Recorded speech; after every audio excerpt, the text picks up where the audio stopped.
What's up, Internet? Welcome back to another episode of the Animated Gamers Podcast. Foxtail here, and today I'm joined by my two co-hosts. What's up, y'all? It's Clip the Shadowcaster.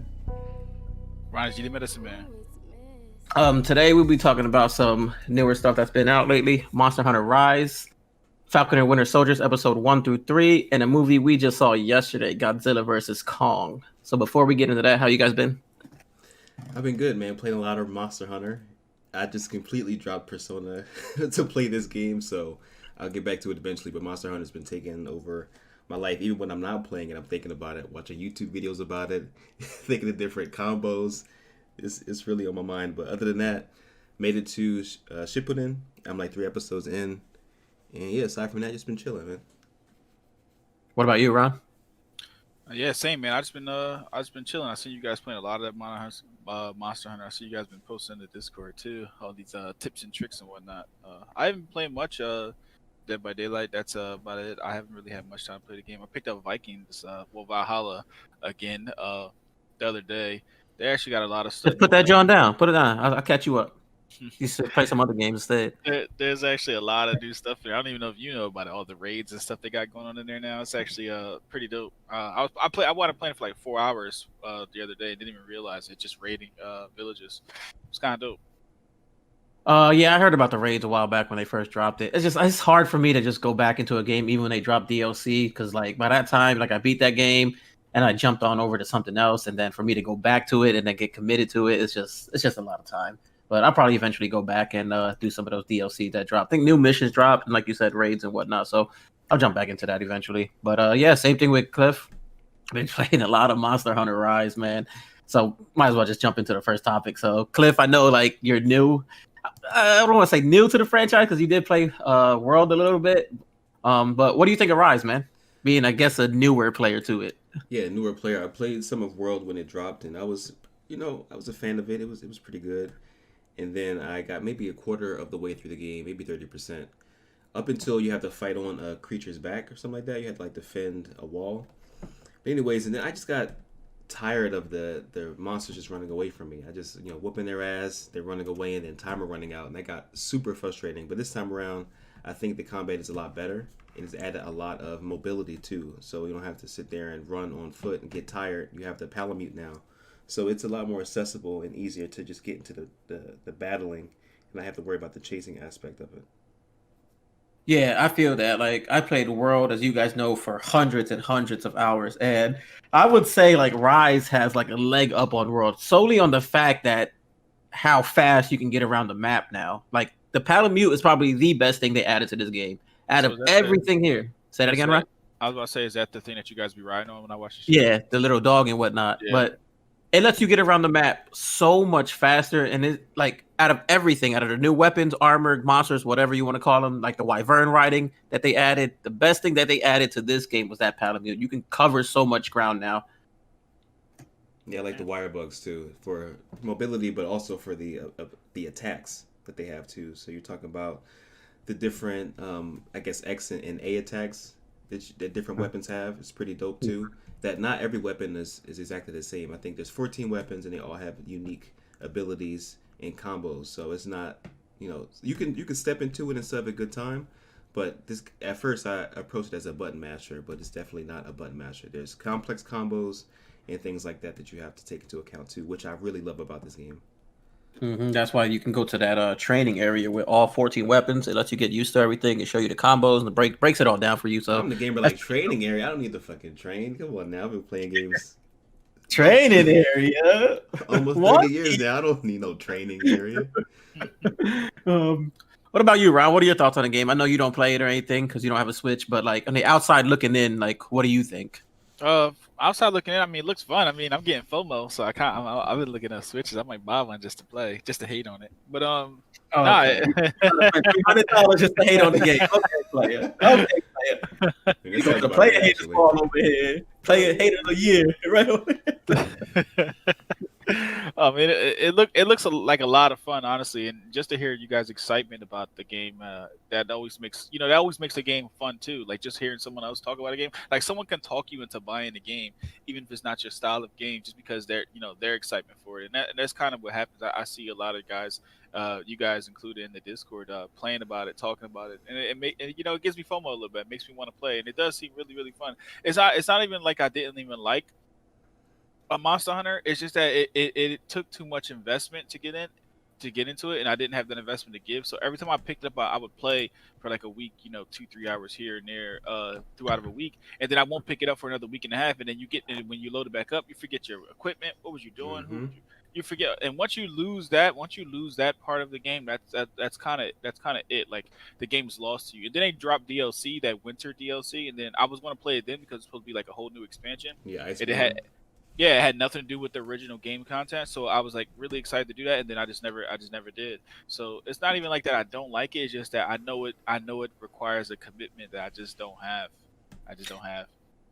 I feel that, man, because you can spend like 30 minutes on some of these monsters. And the first time we played this Monster Hunter Rise, we did it on stream. Oh my goodness. And let me tell you this shit. This shit was looking bleak. We like wiped twice from the same monster. And then I think the very last match, we ran out of time. And the whole time, I could feel Cliff just like ready to grind me up the minute I ended that stream, bro. I was scared to end that stream because the minute I ended it, he was going to grind me the fuck up. And the whole time, playing and like dying and losing, I'm sitting there thinking, I hope this guy gives this shit another chance. I'm like, I hope he gives this game another chance, bro. Otherwise, he going to grind me the fuck up. Because I pre-ordered it because you wanted to play and Kareem wanted to play, and Bleak ended up getting it. I think Ike. And also my homie Ozell, he plays it too. So I was like, yeah, this is a lot riding on me liking this game. But I ended up, trying it again that Saturday morning. And we were just playing it like 15 minutes ago. We might play it later on today. So. I know, right? So yeah, it's just something about, if you really think about it, you're doing the same thing over and over again, which is just different monsters. But like for some reason, it's still fun, man. Like it's that chase. Like you're looking for, the powerful weapons and powerful gear, upgrading weapons, and The grind is the best part of every game. yeah, the loot system is great. I love, looter shooters as well. This is like I guess something like Destiny. I guess every game is like this nowadays, but it rewards you for actually playing and doing things and having that loop. It's not, mindless and you don't get anything out of it.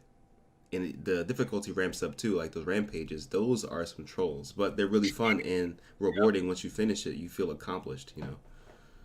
were you a bit like overwhelmed with everything? Because like I said, I played Monster Hunter World, so I'm used to it. But like, I was a little bit overwhelmed with everything they added to this game. You got the Palamutes, you got the buddies, the Aragozi, the dojo, you got the mercenaries, you got all this stuff. So it was like a little overwhelming just to look through everything. Mercenaries. The Meowcenaries, yeah. They be out there doing their thing, collecting and putting that work in. You train them up. You send them out to do different things, to collect things and slay monsters, and they come back. The Meowcenaries. You put some respect on it. What a name, the Meowcenaries. It was a little at first, but I think it slowly paced out the content. And then not only did the characters explain what it was, they gave you a little infographic too. Because in most games, they just give you like what the character says, and you can like take it however, or you got to read this long, codex.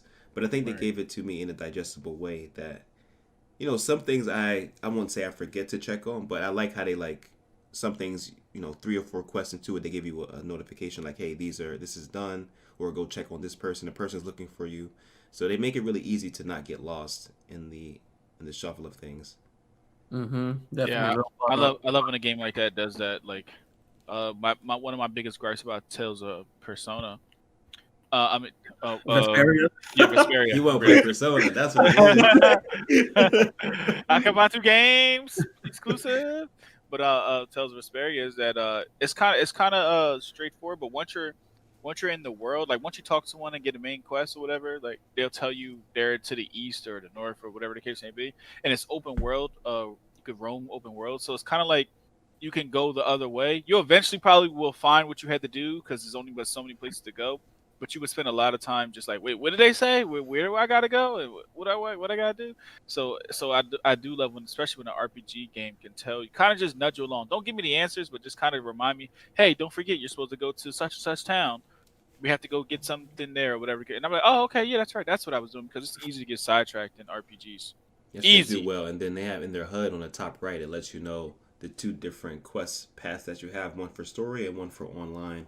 And I actually like the online aspect too. I actually, it's one of the best for it to be on the Switch. You can invite your friends. It's easy to join people, like random people, and you don't even have to load the game. You could just like pick the person's name, select join, and you're in their lobby. There's no like long load up for it too, so it's really really good. Definitely, the handheld aspect of it is pretty dope too, because you don't really lose any graphic quality. The only qualm I have about it is that shit just drains my battery like nothing, bro. Had that shit like on 100%, then it started playing handheld mode for like 20 minutes. That shit dropped it down to like 70 already, man. I can imagine, So, man. I play it on the dock. I can't play it handheld. I couldn't imagine looking at it and not breaking the console. 'Cause after every quest, I'm like looking at my battery. Shit, I got time for one more? Do I got time for another one? So just in case that shit just doesn't die. But the most satisfactory thing about this game is when you break a creature's part, bro. You just see their face, you see their leg, you see their tail, just like all fucked up, bro. Ain't nothing more satisfying in this game than that, man. they start like slugging along and they start breathing heavy and a little like get the trap. Yep. And then what do you guys think? What do you think about the wyvern riding? I know that's your shit. Yeah, it's my shit. I like it a lot. That's pretty much it. I mean, I love it. I love making the monsters fight each other. You can use the snake meat, which is I guess a possum type or a skunk. I'm thinking of the real world equivalent to it. And then you can like lure other monsters around the map, and it does a lot of damage. It's really cool looking. You do the special moves that they do against you, which is great too. It's not just random, attacks. It's the attacks that the monsters actually use on you, which is really cool. And it takes the same amount of time that it would take for the monster to actually execute the attack. I know some monsters are like a little weird because it takes longer for that attack to come out. The movement on some of the monsters, like that snake thing that's in the water, like almost all the water creatures, honestly, with the tails, they like slipping and sliding around, and it's just gross. But it sounds like, we sound like we love this game, honestly, and then I highly recommend it to even if you never played Monster Hunter before. Like, I think they tell you enough of what to do with the training areas and all the instructions and tutorials. I think you guys you would get by. So I would definitely recommend this game to anyone. And the story is enough. It's like, we have a problem with monsters. You are powerful. Protect us. Okay, I'm in it. Like, there's no complicated backstory. The monsters are from this place, and we gotta shut this door. And nope, none of that. Yeah, no time travel, none of that shit. Just straight up, you versus the monster. Rampage quest, that's it. I got you. Yep. Playing with your buddies is a must in this game, man. So if anyone gets it, play with some friends, makes the game so much better. A little bit harder. That Discord and join up. Listen. Yeah, we always asking when Hunter's going out. So we got you. So say the word. We got about like 5-6 people already playing. So just say the word, man. We're willing to play with anyone. But next is jump into the Falcon and Winter Soldier review. Fresh off of WandaVision, we got the Falcon and Winter Soldier. I know we're going to review episodes 1 through 3. So what do you guys think so far? We could probably do a couple highlights because it's a lot. They gave us a lot of information. I know one thing in particular that stood out to me, and I'm really upset that I didn't buy this comic years ago because I had a feeling this was going to show up because I read the story digitally, but I never picked up the physical copy. And when I went to the comic book shop, it's actually $250. I was really about to bite the bullet. You about to bite the bullet, huh? Listen, cop and flip. Anyways, Isaiah Bradley. So we know about the history. I'm not even going to sugarcoat it. People do some terrible things to folks in this country. That's how we do things. And of course, they wrote that in the comics as well. So before there was, Steve Rogers, they had to test it on black folks like they usually do. And we got, I think they said 100 soldiers. And he was the only one to survive, Isaiah Bradley. So he showed up in episode 3, I believe. And we got a look at his, I think it's his grandson. Yeah, it should be his grandson to get the bloodline, who's going to be showing up and be a major part of the MCU if they decide to go that route. But it seems like they are introducing young people. So I think that little 10-minute segment meant a lot for the past and for the future of the MCU. So I'm really glad they put that in there. I was definitely fascinated with that part, and I was hoping they would elaborate more in that episode, but they didn't.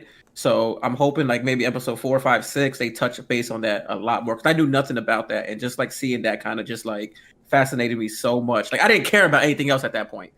And one What? thing too is that when people pointed out is that they cast a younger person that they aged up. You see in the prosthetics, so I'm sure they're going to have like a flashback scene, if not in this show. Well, I think they would in order to segue into the next movie. That might be like a prequel with him and all them together fighting with the Howling Commandos or something like that. So it's a possibility for them to do stuff like that. Mm-hmm. What do you think? That's actually really interesting. Yeah, that was a shocker for me. That scene in particular, I don't know too much about that.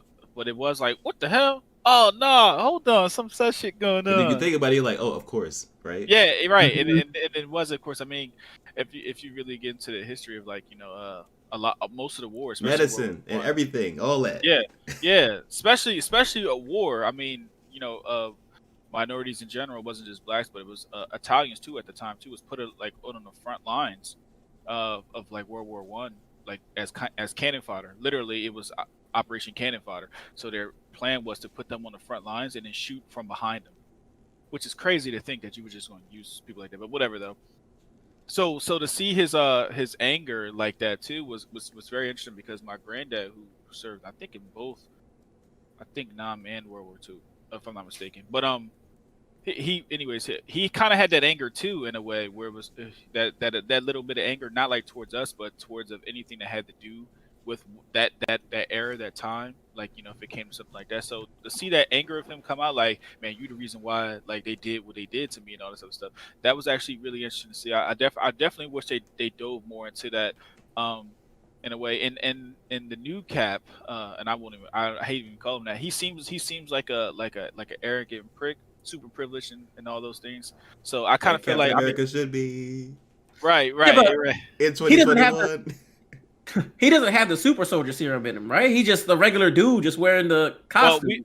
Right? that's what I think. That's what they're presenting. But maybe there might be more nefarious things afoot, because he does seem a little stronger than he should be. So, but they make it seem like he just tested really well with his skill set and stuff like that. But it's definitely seemed like something more nefarious, because he was handling those super soldiers, like, Yeah. he was giving them work. So I definitely think there's more afoot. I obviously he's starting to look like a bad guy, but without spoiling it too much. But yeah, so that scene in particular definitely stood out a lot to me. The scene after that, where they wanted to, the cops wanted to stop him, and he's like, "Man, ask me if I need help."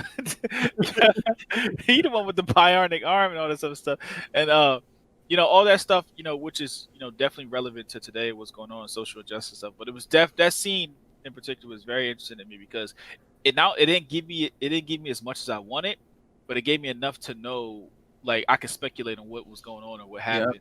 So, and to me, that's like the most powerful things that you could put in a movie or a TV show. You give me enough where I can speculate a lot of things, but then you don't tell me everything. I love the breadcrumbs. I love stuff like that.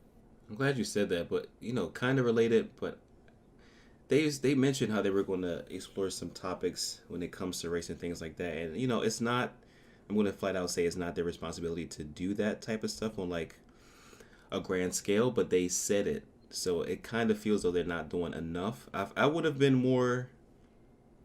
I don't know. I would have been okay if they had not said anything at all, and just let the show play out. But from what they were Right. presenting earlier, I was expecting more when it comes to this, especially when a lot of the scenes I feel that Sebastian Stan is taking center stage and Anthony Mackie is kind of playing second fiddle to the point. The first episode, I'm not sure if they changed it. I tweeted about it on after I watched it, but Anthony Mackie was second billing in the end credits.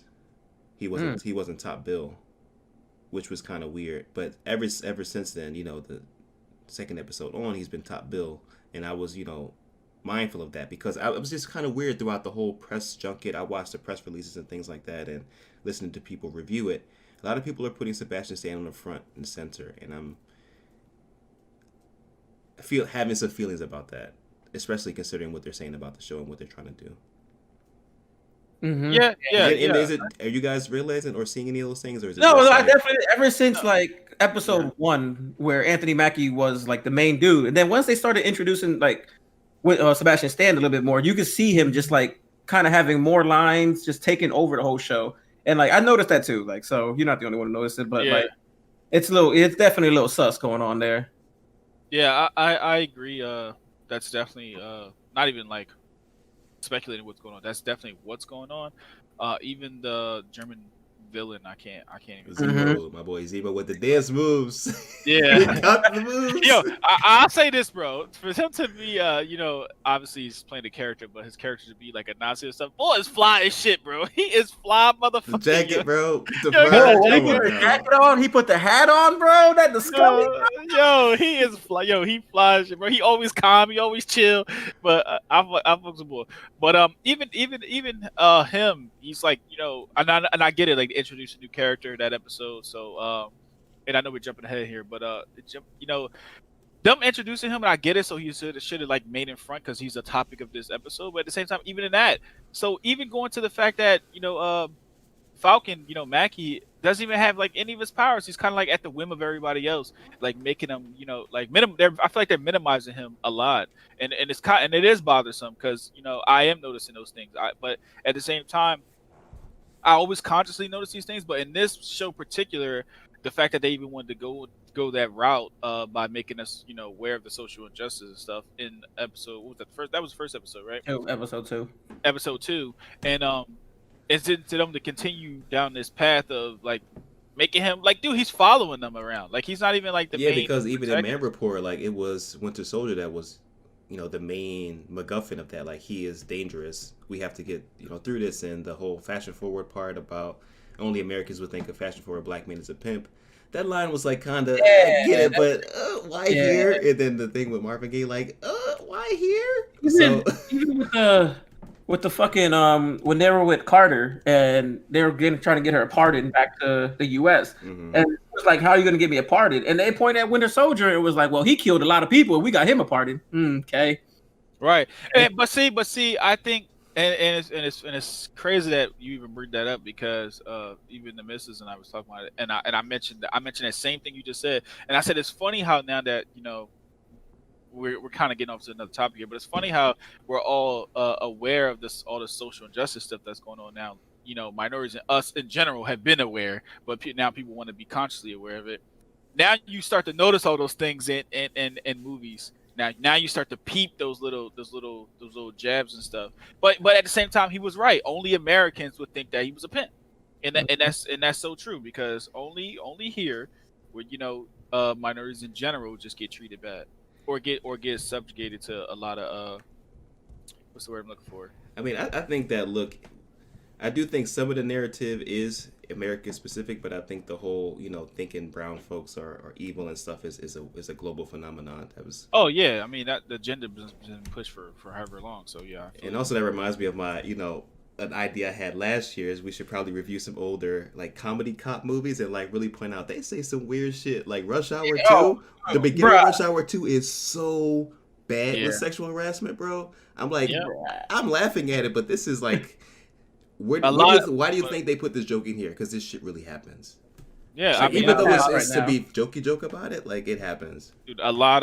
Dude, watch a lot of 80s and 90s movies. A lot of there is like super like it was funny then, but at the same time, if you watch it now, given especially how sensitive everything is and how everybody is now, a lot of that stuff they'd probably be trying to cancel Jackie Chan. This was back then. He said the N-word, bro. He said the N-word.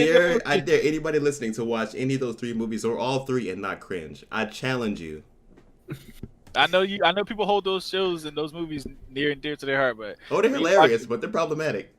Yeah, super. Shit, we're not making it right now, bro. You couldn't make it now. Yeah, you couldn't make those movies right now. But I really am enjoying Falcon the Winter Soldier. I really, really am enjoying it, even though there's a lot of nuances. Like yet again, I do feel like Falcon is just like second fiddle. His name is in the title, first name in the title, but I feel like he's the Robin. I feel like he's the tag along, and I would never really get to see him like. And he doesn't have any powers per se, but we never get to see him really fully in action. He's always like secondary. He was murdering all those people in the first episode. He murdered so many people, bro. Murdered everybody. He dropped the dude in the Grand Canyon. He shot the helicopter. These heroes, they really murder a lot of people, and then they're okay with that. There's no therapy. Therapy. There's no follow up. Nothing. No, it definitely doesn't feel like Anthony Mackie's calling the shots in this show, because even when they broke out Zemo, like Falcon had no idea about that. Fucking Sebastian Stan just did it. Yeah. So Yeah. like, I don't know, dude. It's just I like get the good cop, bad cop thing, but I think they should probably like flip the script a little bit or be more mindful of trying to do what they want to do because he had his own movie, like the Winter Soldier. He had his own movie. We don't need him to be at the front like this. You know? Yeah. I mean, I would have been cool if this whole show was about the Falcon instead of Falcon and Winter Soldier. I mean, if you wanted to name it like the Falcon and just have like Winter Soldier in there for like cameo bits and pieces for an episode or two, I'd have been cool with that too. Yeah, that'd be cool. But you know, what do you guys think? So you got Falcon and Winter Soldier, right? And it's supposed to be Falcon is the lead and Winter Soldier the secondary, and then you got Captain America with that white, and you got the other guy, I don't know his name, Battlestar. Battlestar as his sidekick, and he's black. So how are you guys catching that narrative is black and white versus black and white? That's twice already. That's 2 times already with regular Cap and Falcon, and then now new Cap and Battlestar. So right.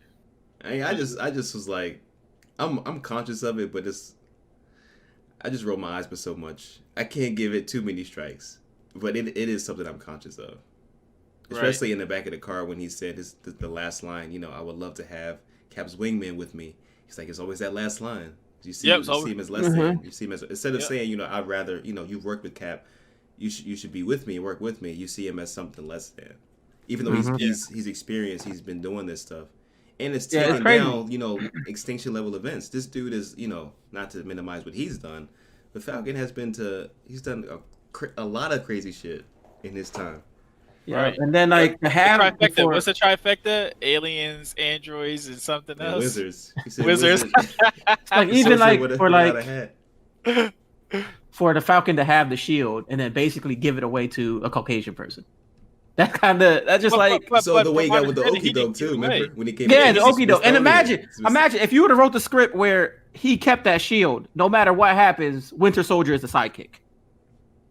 Yeah, and they didn't do that. They should have did that. But see, Winter Soldier even said he respects the shield, not the person. Yep. That's what he said. So basically, what he said was like, if you have the shield, I'll follow you. But without that shield, bro, I'm not gonna listen to you at all. And I kind of get that. That's kind of like, you know, if you're in the military or something like that, you don't respect the person more or less. You respect the badge that's on their chest. So I could kind of understand where Winter Soldier's kind of come from that, but it's a lot of stuff. Like I didn't like yet again, still going off topic, but I didn't like how he was.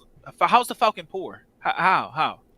Well, I like how they went into that. He was like, Tony Stark didn't pay us. It's basically just donations, charity work. Yeah, and that's fucked up. That Tony Stark had all his bread and didn't pay these people, put them on payroll, even though they're the Avengers. It's his team that him and Nick Fury put up. Why isn't Shield paying them? Why isn't the U.S. government paying these people? That's what I'm saying. Why aren't they paying? So let me get this right. I could use, I guess U.S. Military equipment, but I can't actually get paid by you guys, huh? Mm-hmm. So I mean, I get the reasoning behind it. It doesn't break the world for me by him saying like, yo, it's mostly charity work. Okay, so if you're saving the world, it's somewhere you live too, so it probably should be charity work. But at the end of the day, my man's literally stopping wars for y'all, and y'all can't cut him a check. Yep. And considering that their family, like his sister said, their father was a giant. Like I do hate that because that's once again one of the things where you see in the show.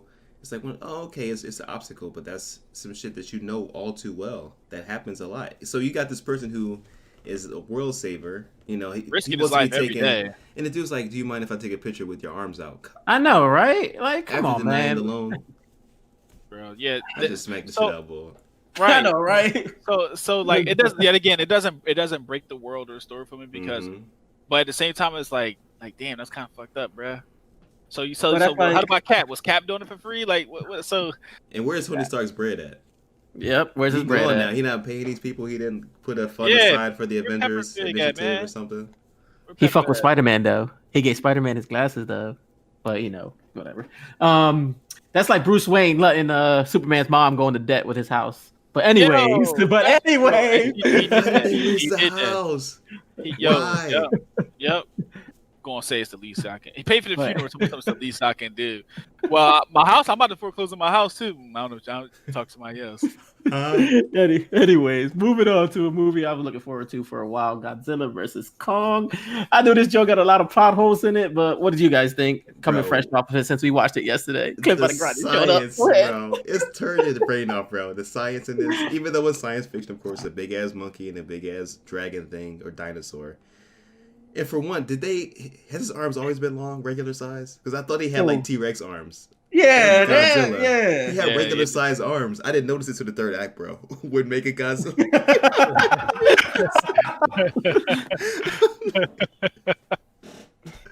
But the whole Hollow Earth thing, like, first the humans, get them out of here. Yep. I just Y'all gotta go. give me a CGI movie, and I get it. People need something to see themselves in to reflect with, like, you know, some type of human character. But why like this? Why did you make it like this? Yeah. I didn't care about any of the people doing anything throughout this. So many people survived when they shouldn't have survived.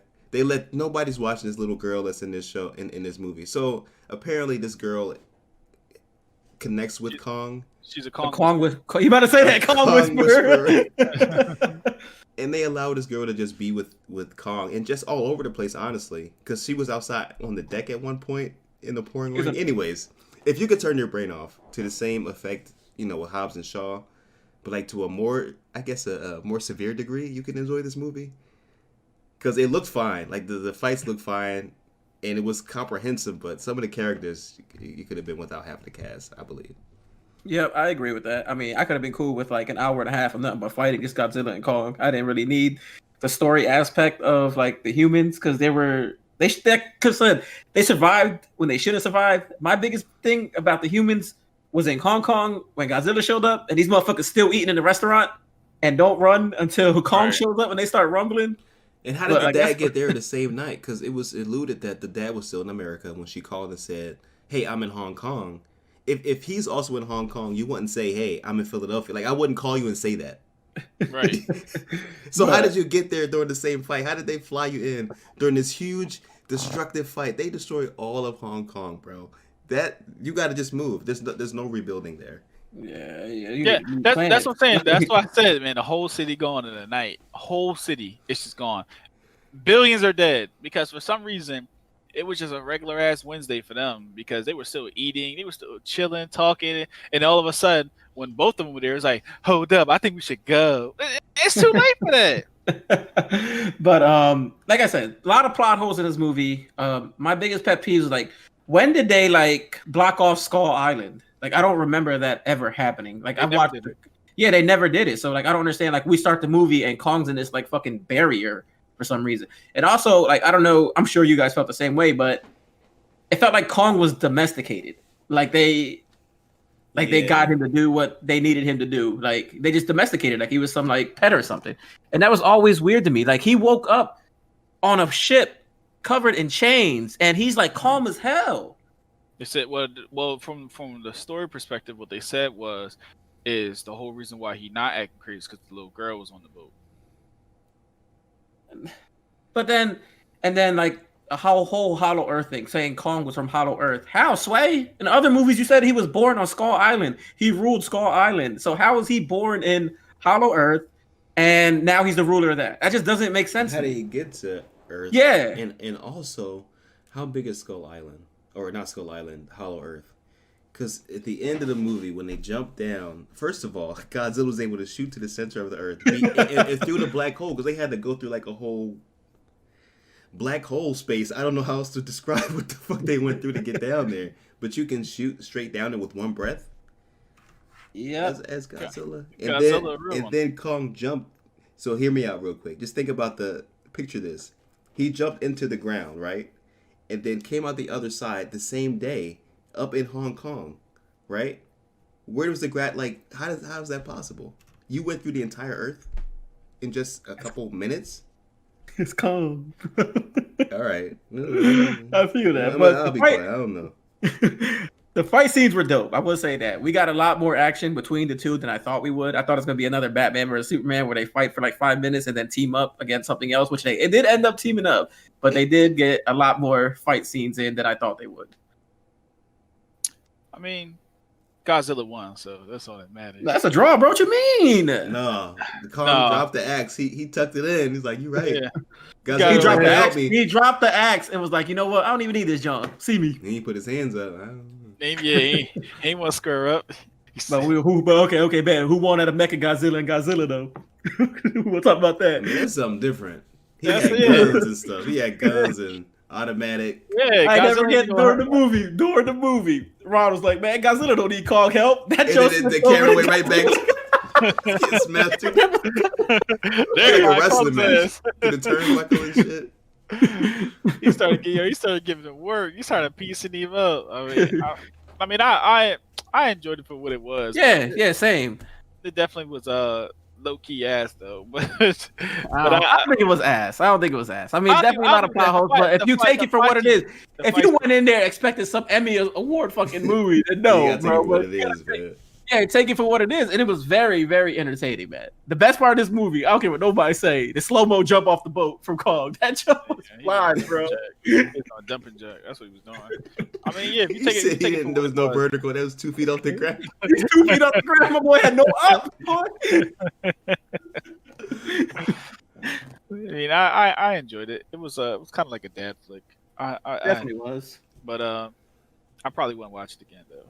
No, I think I am. Because I gotta watch it with Davian. I think he wants to watch it, so I enjoyed it, This is one of the best daytime CGI fight scenes I've watched since maybe Power Rangers, which is funny to think about that those two are like probably in top regard as daytime CGI heavy fight scenes. yep, definitely. But the fight scenes were dope, bro. They were way better than I thought it was. Yeah, the fight scenes were really good. I enjoyed them a lot. If you're definitely looking for Kong to put up a fair one, don't watch it then, because Godzilla whooped his ass the whole time. He didn't whoop his ass the whole time. Come on, man. He went around. X, man. That He was used that it. X. And they had to get my man help at all times. Man. The This ain't the real defibrillator- Kong, bro. Man, you need a Kong who don't give a fuck. You need a Skull Island Kong before the humans showed up, before he got domesticated. They said Kong's gonna die. We don't know what to do. We gotta resuscitate him. Man, don't forget, Godzilla needed to get resuscitated too. That's where that Ken Watanabe died in part 2, where he had to drop the nuke on him to revive him. Okay, but we forget about that. Okay. Huh? Okay. But anyways, we watch this on our Discord. We watch Discord movies in our watch party every Wednesdays. I think the new movie, I think the 17th is Mortal Kombat, I believe. So I am looking forward to that one. Don't know what we're gonna watch this week yet, but definitely the next new one I believe is gonna be Mortal Kombat if everyone's down for that. I think Shadow was talking about the animated Godzilla movies on Netflix. We probably check those out. Yeah, definitely. I think they're episodes. So, but yeah, we could definitely watch a few episodes. Okay, and Yusuke came out too, the samurai. Oh, Or it should be dropping soon with Lakeith Stanfield. I just watched the trailer for it too. we could also do Hunter x Hunter too, but You do that? Hunter, my shit. yeah, Hunter x Hunter, my shit. I'm on episode 15 of Demon Slayer right now too, so watch some more tonight. Get ready for that movie. Oh, when's that movie come out? Or is it only theaters? I think it will be theaters first, but I'm not sure the date. It should be into April, May, sometime like that. I think it's April. I just don't know when in this month. When this month? Can't wait for Black Widow. Yeah, Oh Black yeah, Widow. it has an official date again.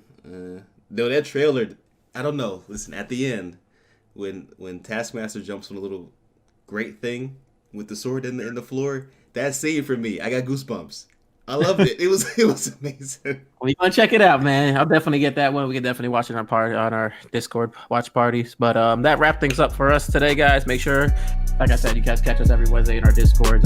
Streaming throughout the week, Monday, Fridays, Thursdays, Wednesdays, Sundays. So we're always online doing something. If you got Monster Hunter, man, join us.